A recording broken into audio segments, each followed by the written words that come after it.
Let's tune into the frequency.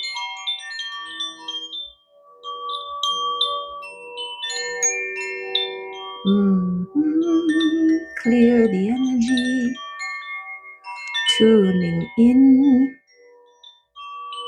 tapping in, turning on.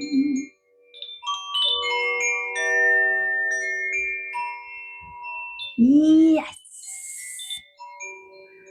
And I still haven't found a new spot for it, so that might be it. Welcome. I'm glad to see you. Let's get into the messages for today. We'll start with the Arcturians as we do. And why the Arcturians, you say? Because many years ago, I was in a bookstore and this book called to me called Voyage to Arcturus. And I was like, Arcturus? Why does that name? Why is that pulling me? Why must I have this book? Well, it is one that I read every few years because it keeps blowing my mind on all the levels. And then I find out there's a star system called Arcturus in the sky. And so I was like, what? And then I found this deck. And I was like, well, obviously the Arcturians want to be a part of my life, right? What's this one? 8. Is this openness? Yes, because I've made a connection and now it's locked into my brain. Okay, openness. Openness to the unfolding, openness to a beautiful life, openness to the lessons, to the messages from spirit. Let's get a rune to back up our trajectory for today. This openness. To what extent? To where? To why? To how? To when? To what? To thirst, to release, to let go, to purge, to burn away what no longer serves, to be the leader of your pack.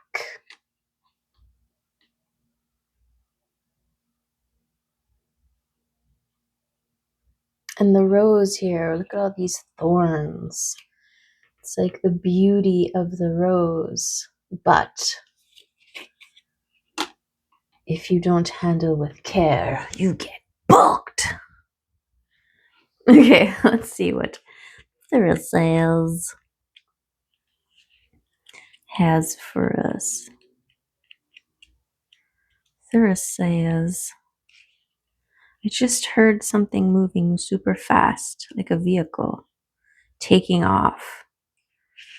Okay, protection, passion, defense, conflict, and male potency. Okay, let's see. Cleansing fire. Yes, Thursday has an element of chaos, destructive natural forces, aggression, and conflict. These are united for the purpose of defense and protection.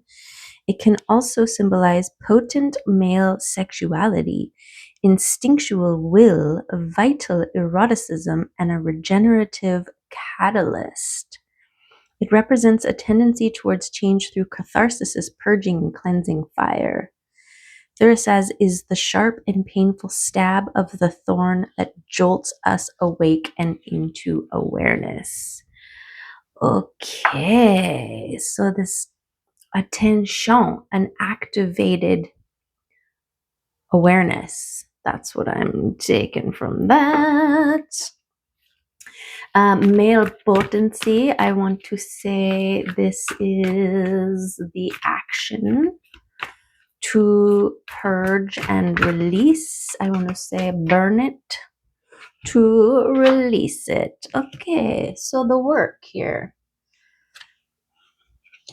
The work is going through and figuring out openness, releasing, purging, burning, awaking, awareness.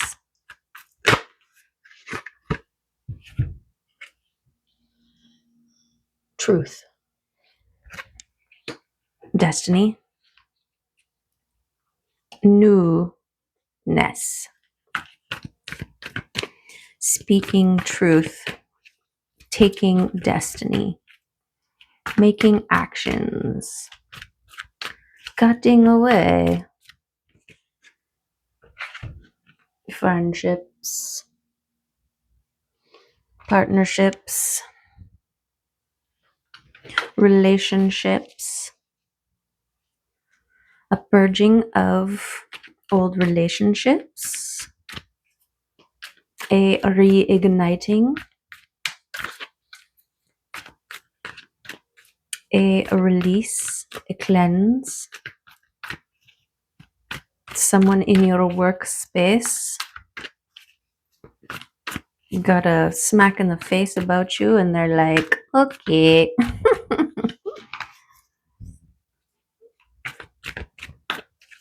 Yes, the openness to release. I'm getting like this spring cleaning vibe, right? This purge. And there are treasures to be gained when you purge, right? You always find that thing that you forgot about that's in the back that got lost or whatever, right? The little treasures. And so this is part of doing the healing work, right? Is this excavation, this going back in and discovering the treasures. And so too, like that room that you avoid dealing with and interacting with, so too with our inner depths, right? That we avoid dealing with and interacting with because it's messy, it's gross, maybe it's worse than it seems, it's going to take forever, right? Our brain thinks of all kinds of good excuses to avoid the confrontation of whatever it is that we got to deal with, right? And so this, I want to say, look at it from a different perspective, because this has kind of been the message of the last couple of days, is this perspective shift. And it's the same idea. Like if you perceive the world as being flawed, you will encounter many flaws, for a lack of a better example, right? If you perceive the world as magical, then you receive a lot of magical confirmations. Oh, we got one here. And there's a king of wands face down on this ace of truth. Ace of truth. Okay, sword of truth.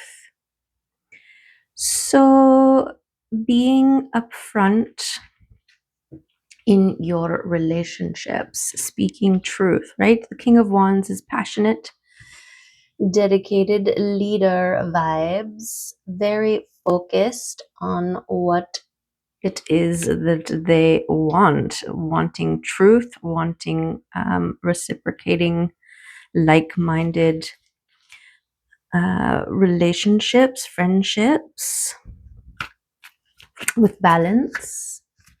with the Queen of Wands.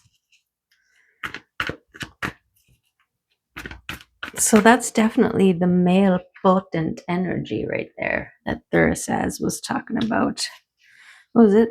Male eroticism? Passion. Passion, I'm getting. And this leadership role, like the wolf. Oh, and the steps to becoming an emperor. Beautiful. The wolf, the leader of the wolf pack, actually follows at the back of the pack. It's beautiful because, first of all, it's fast enough to run to the front of the pack if it needs to. It allows the young, sick, and old to set the pace.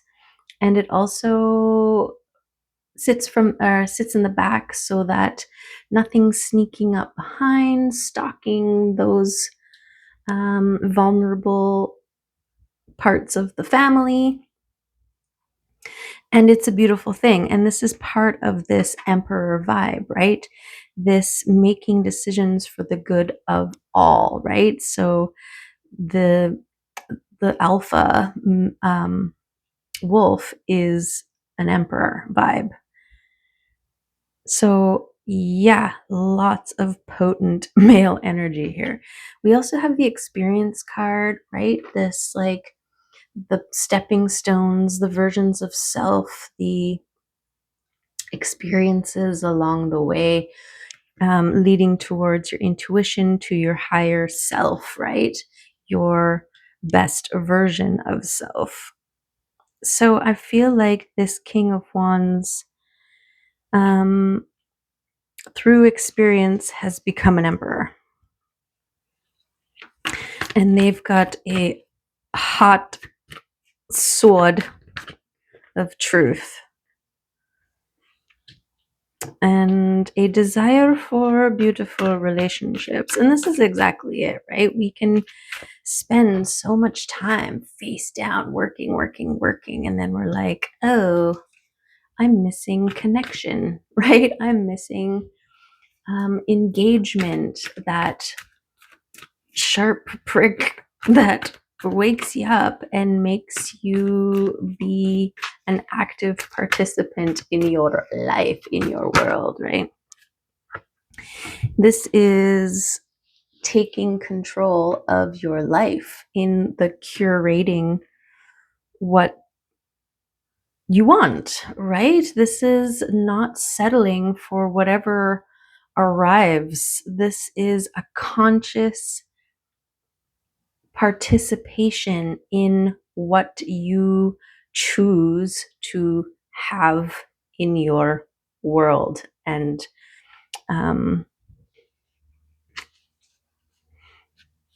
also this is part of the beauty of the emperor, because, well, with the King of Wands, right, they are very focused and driven and capable in the material realm. I wouldn't be surprised if the King of Pentacles showed up, because there's this grounded, he's already here because the Emperor is here, and the Emperor embodies all four kings, right? But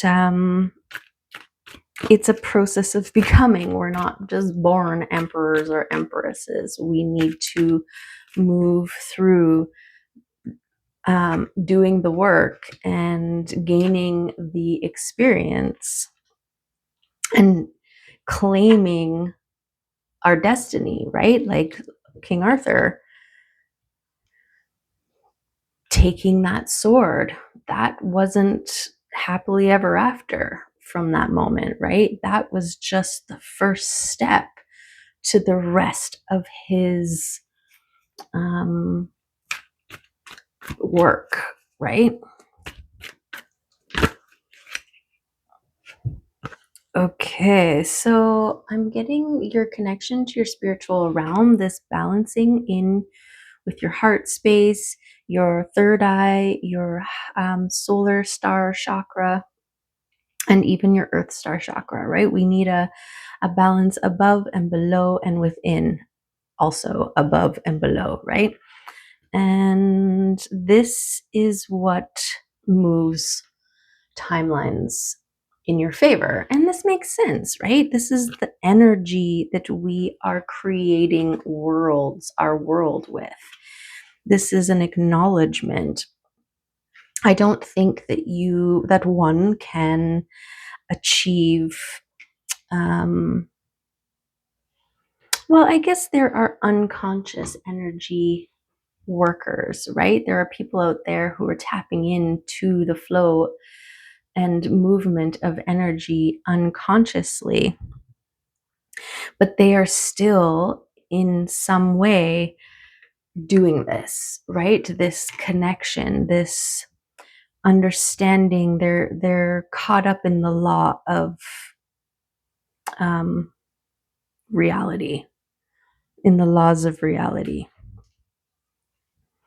I had a friend, an acquaintance that I grew up with when I was younger, and this person won 10 grand on a scratch and win twice within like a month or something like that. It was, come on, right? And this person, I would not consider them to be a spiritual person ever.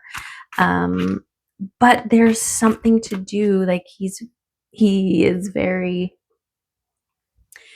sure of himself, to put it lightly, right? And this ties in with that worthiness, right? This deservedness that is important energy exchange, conscious or unconscious, right? Where we need to feel ourselves worthy of receiving or having whatever it is that we want in order to receive and have. I just had the crows fly by.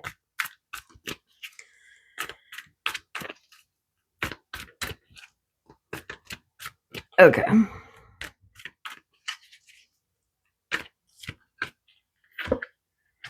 So you're not supposed to know anything else. Okay.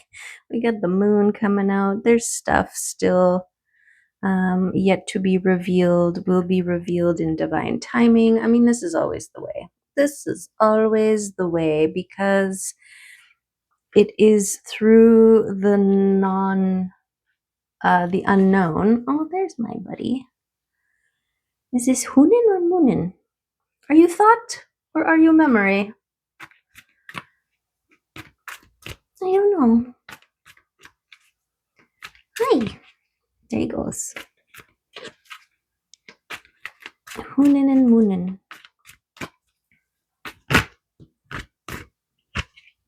Okay. This one too.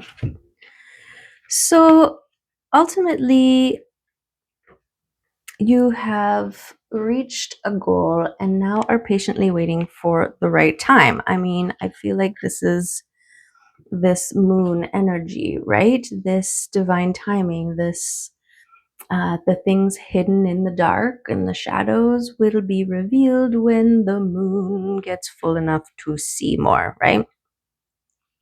And meanwhile, this preparedness. And I feel like this is why putting your energy into purging and cleansing and moving energy around is, and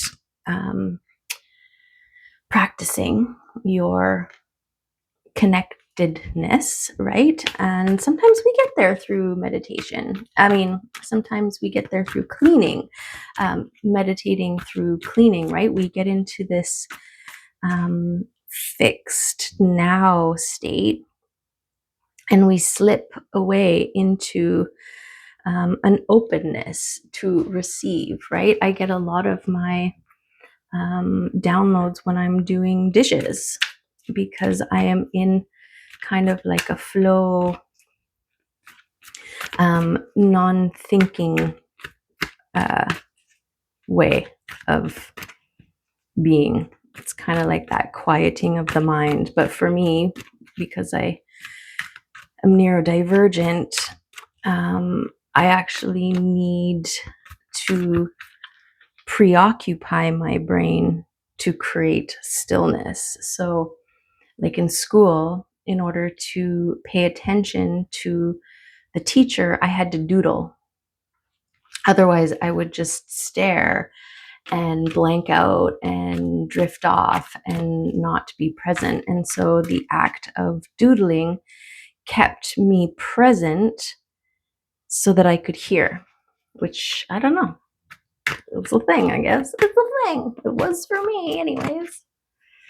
This was before I knew I was neurodivergent. That wasn't even a word back in my day. Yeah, I went through 44 years of my life not knowing, undiagnosed. I mean, knowing something was crazy and like creating a mass amount of processes. And I used to refer to my brain as my accuracy brain. Yeah, that's autism, honey. That's autism. Anyways, okay. There he is.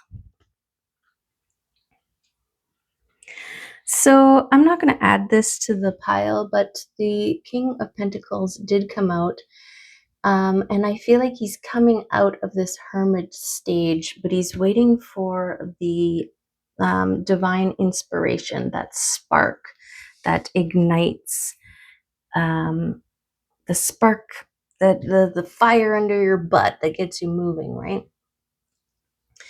And this is what is going to propel this King of Pentacles out. And so this is focusing in on your things that I was talking about, right? You're purging, you're cleansing, you're clearing, this openness, your connection. And then when the divine spark, when the passion, project, idea, inspiration lights, then you move. And I feel like this will result in some stability in your material realm. Okay, and that's part of this divine inspiration, right? And pushing through those thoughts in your brain that are like, I need to be doing something just because I need to be doing something, right? That's when you need to not be doing something. That's when you need to, okay, clean then, or organize, or sort, or purge, or release, right? And only take action on your passion, on your inspiration, on the things that make you go, ooh, I want to do that. And can we get a what for the sun coming out today? I love this rainbow leopard. Yeah. I'm a rainbow leopard. Okay, anybody else want to come out here and speak to us? Okay, we're grounding our intuition. So, grounding into your intuition, okay? This alongside the divine inspiration, this, your ability to perceive and receive, right? Your intuition, your inner knowing is what is going to confirm for you that this is something to move towards, about, on.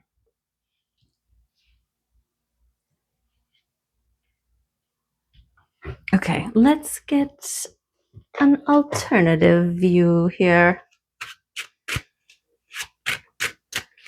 Let's get another layer of information. What's this? The Queen of Coins. Beautiful. Okay, so this is giving me being grounded. Okay, so the Queen of Coins, which is the Queen of Pentacles, especially coming up after that threesome with the Hermit, the King of Pentacles, and the Ace of Wands, right? That spark of inspiration. So this for me is validating. The crows are back.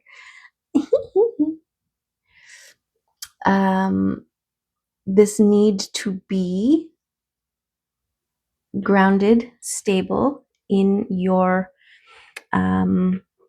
ness, okay, until you get that divine inspiration to move. Because the feminine energy is the being, right? And the masculine energy is the doing, but you're not being passively. You can still do while you be, right? This is that cleansing the home, purging, releasing, sorting, organizing, reassessing. What do you have? Why do you have it?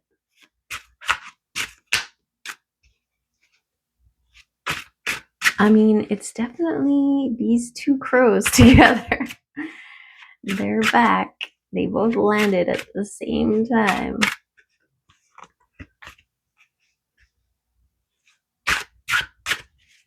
They must be the couple that lives in that other tree over there.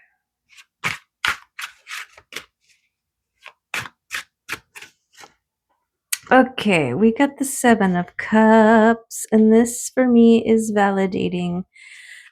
So yesterday when I threw the charms, and I was cleaning up, I didn't find any, but then I decided to move something around this morning, and I found a charm that was lost in there, and it fell on the ground. So I had to go under there, climb under the table, and find it. And it was a horseshoe.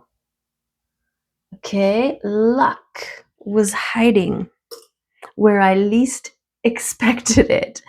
And so this Seven of Cups here is giving me lucky break. Okay, think about this person wandering along thinking that they're lost, coming around a corner and finding 7 magic lanterns, right? That's lucky. And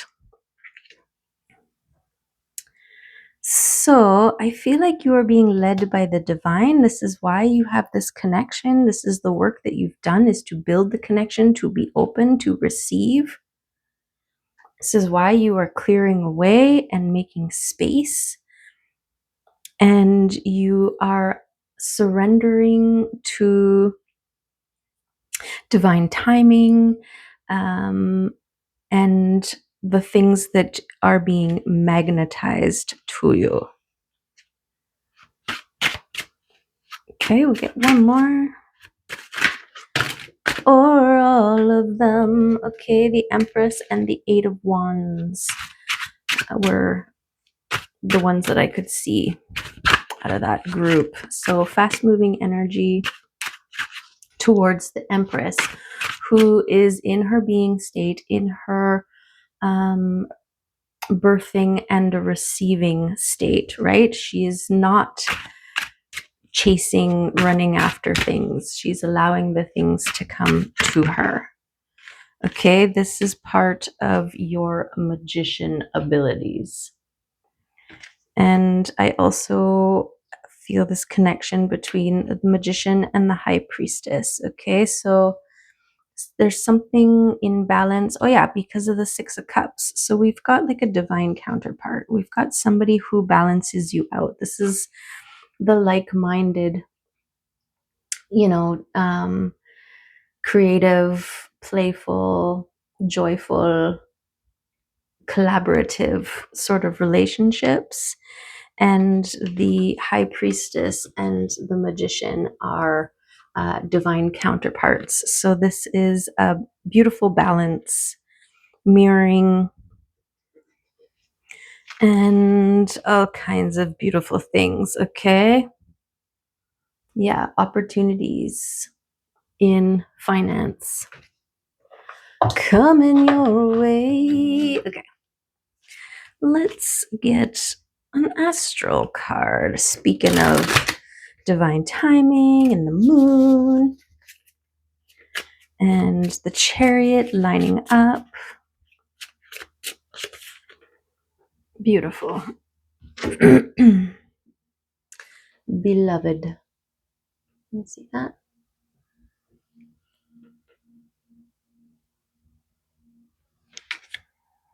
Number 21. Venus was the name. Ooh, and I just opened up on 12. Okay, so this is what I mean. This divine counterpart mirroring, right? 2112.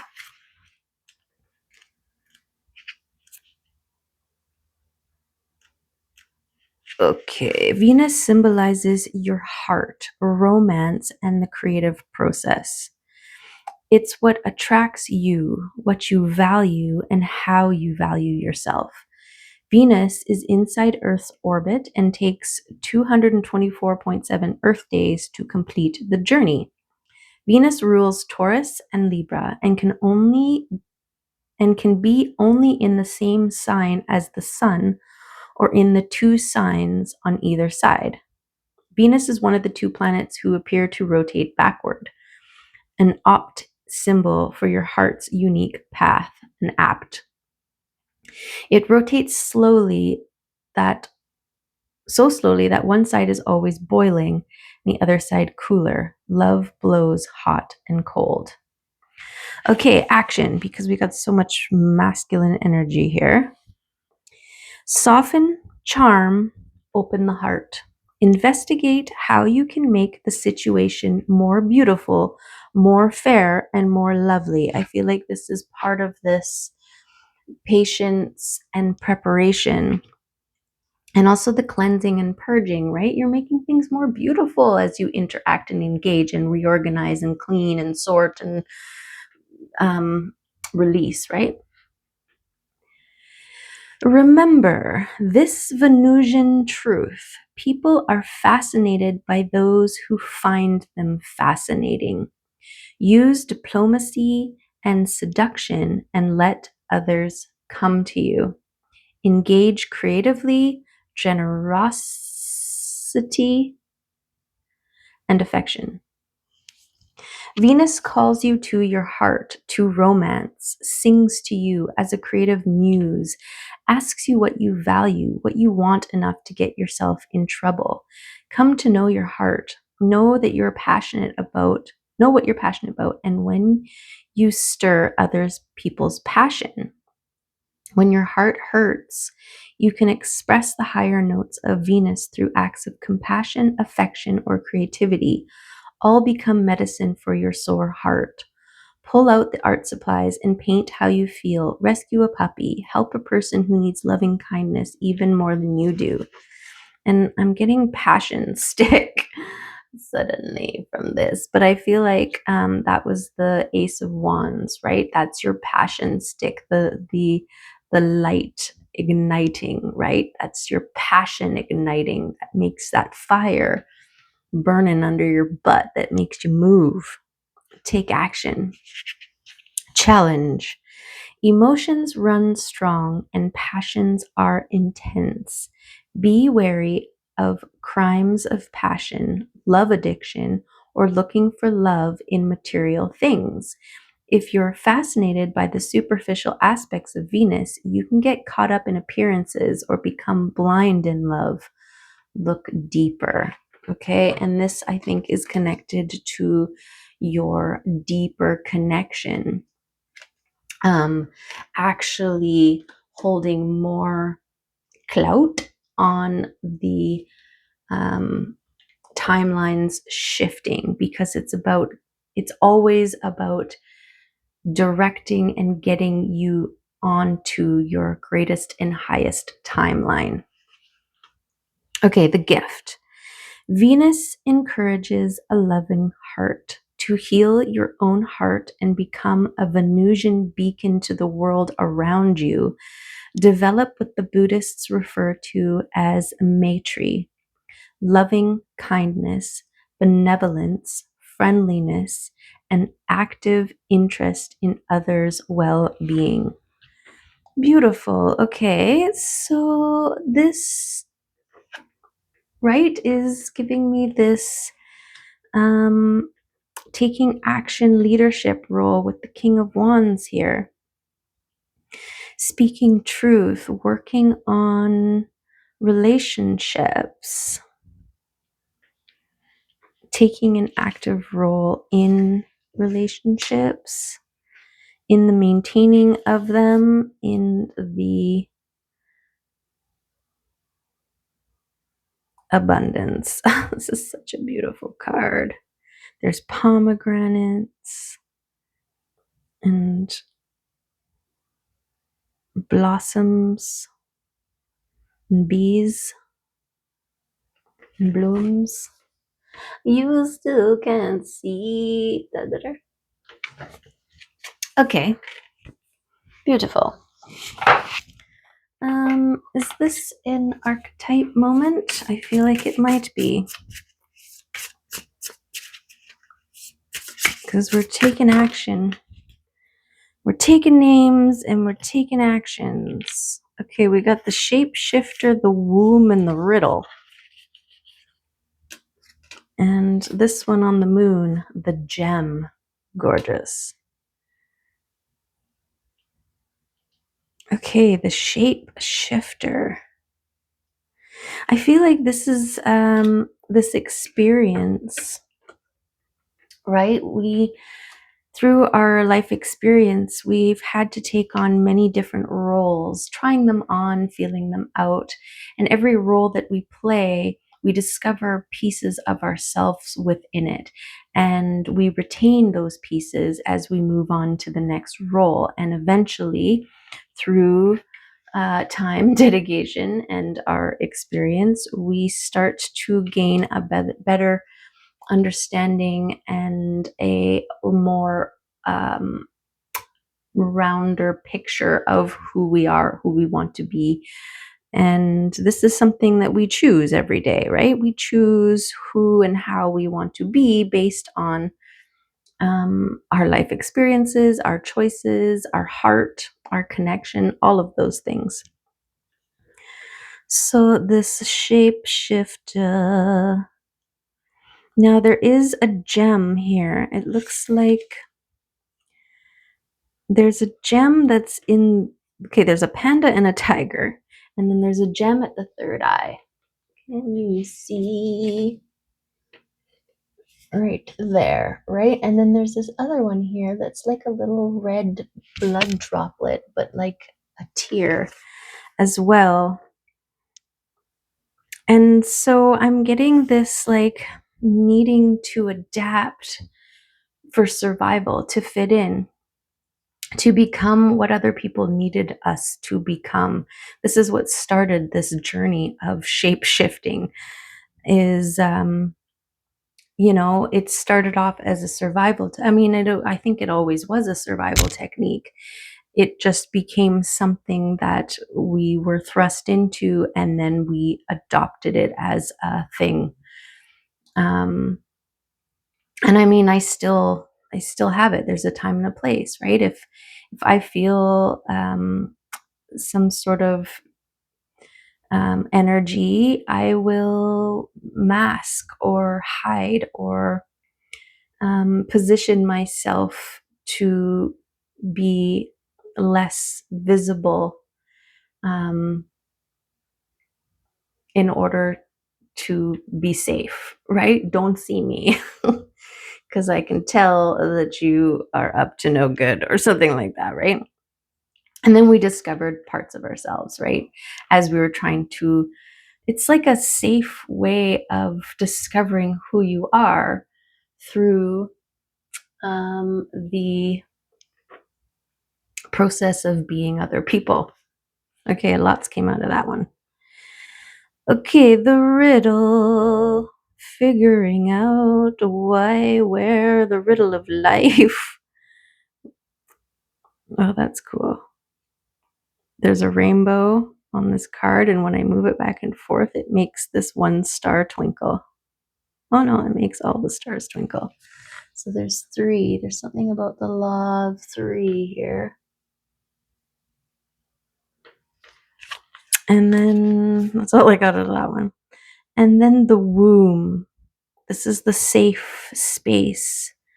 This is water, but it's also fire. So this balance. This is where we truly felt safe, right? In the womb. Protected, nourished, held. And then this gem.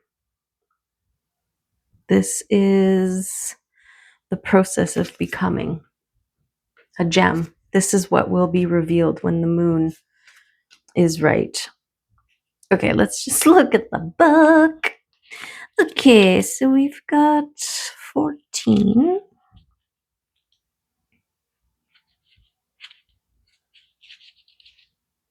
The shapeshifter, the trickster, the elusive, the formless. The shapeshifter has a love of theater, games, and trickery. Its energy appears as one thing only to reveal a more complex story below the surface. The shapeshifter is within all of us to some degree. It is the side of ourselves that is slippery, non-committal, and experimental and longs to dismiss the rules. We need its energy to adapt to the ever-changing landscape of our existence. When the shapeshifter card appears, it's important to imagine you are looking at life through a kaleidoscope rather than a single focus lens. At any moment, the scene may shift, revealing a more enchanting vision than you imagined. Be wary, though, as the allure of kaleidoscope can leave you exhausted and yearning for solid ground. Dancing long-term with the shapeshifter requires a central pillar of integrity that links us back to our center. Right. This is the every time you shape shift, you retain a part of you. Well, that part becomes your central core, right? And then once you've established that, then you're like, this is who I am, right? And all the other is just playtime. What's going on with the light? Something crazy happening with the reflections today. Okay, when in light, vibrant, adaptive, and humorous. When dark, a charlatan, people-pleasing, and trickery. That's just it. When we lose sight of our pillar, our true self, we end up getting lost in a role, and energetically, on all sides, it's deceptive, right? The people that we are in relationship with, they're in relationship with this false version of you. And eventually the pillar shines through, and it's upsetting for everybody, right? It's upsetting for the person getting caught that who they were playing isn't who they actually are. And it's upsetting for the person, the other, because they're like, who are you? I thought you were this whole other person, right? Okay, then we have, what is this? 46.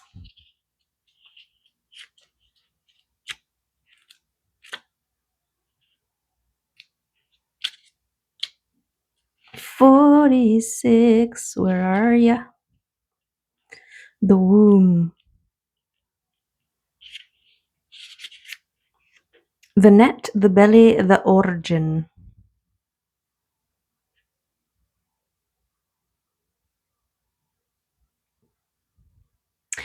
Okay, when in light, nourishment, harmony, warmth, and love.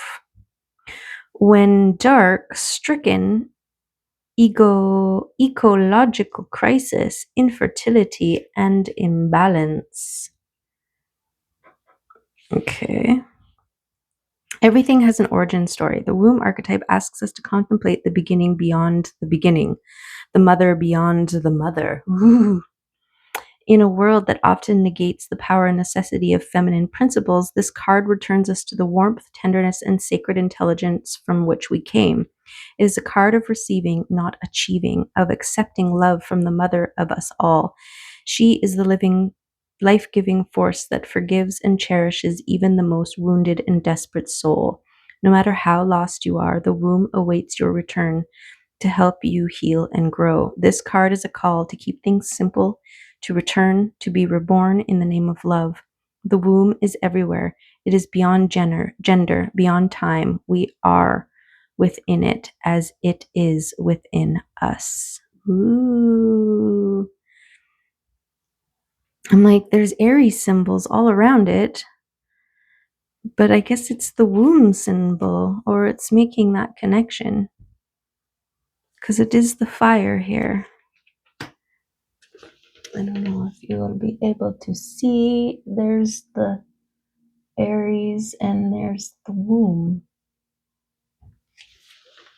Okay. Then we have the riddle, which is a 53.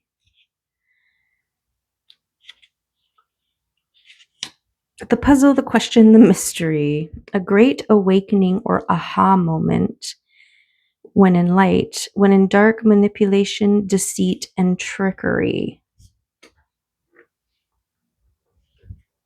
When the riddle is present, one must stop searching for the right answer. It cannot be found and ultimately is not important. Rather, there must be a shift from the literal to the metaphorical, from logic to mythic.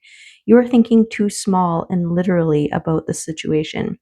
The riddle card appears when the energy is deep and mysterious, like the elusive wisdom in a Zen koan. Focusing harder won't do it. Neither will increased effort. Time, surrender, and humor are your only allies. What feels like the most pressing dilemma won't reveal its deeper wisdom for a long time. Eventually, you'll learn a profound lesson from the riddle. For now, get comfortable with the limitations of your intellect and the reality of not knowing. It may, in fact, be the only reality there is. This is that moon card, right? This things not yet seen. This is also the shifting your focus off of trying to control what may be in the future and instead focusing that into what you can control, and that is your purging, your releasing, your cleansing. Okay, and the gem, which is a 56. The diamond, the gold, the inner treasure. There are infinite names for the gem. It is also known as the jewel, the star, the talent, the gift, the gold. One thing for certain is that it is found deep within a substance that is very much unlike it. For example, a diamond in the rough. The gem always stands in contrast to its surroundings. You can't find it when you are among comforts and pleasantries. Precious stones develop slowly deep in the earth amid pressure and darkness. Discovering the gem requires a descent beneath the surface, where there is no definitive map. Yet the longing to touch the true gem within us is so strong that we cannot help but seek out its radiance. Your gem, like your destiny, is unlike any other in the entire world. Keep digging. Beautiful. There's that excavation. And this timing between taking action, inspired, passionate action, and being. And when you're feeling restless with your male potent energy, then clean and sort and organize and purge and prepare. Think of it like the process of shedding the old womb space, making way for the new seed to take root and grow.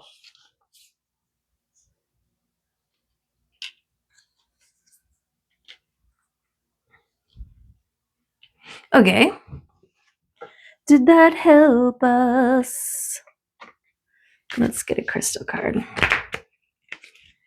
Oh, it's already 50 minutes in. Sorry.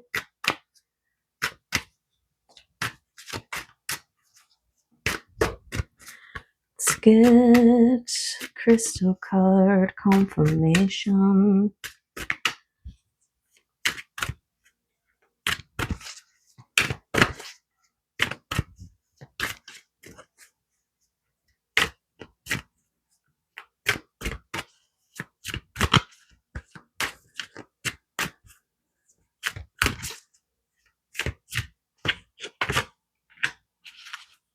$29. That's not it. There we go.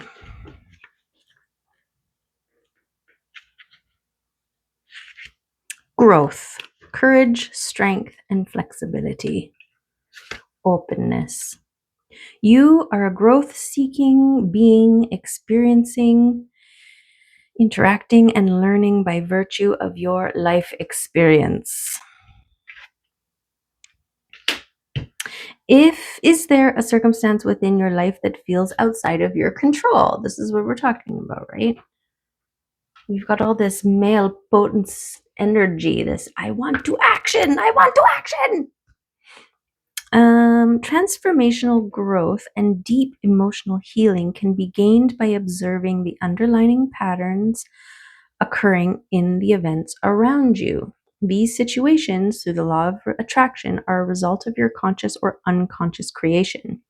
Accepting this truth provides motivation to examine and release any beliefs or habits preventing you from experiencing a life of joy, understanding, and gratitude. So if you're feeling resonance with this and you're still here with this reading, check out the reading previous. I think it was 371, because it talks about that.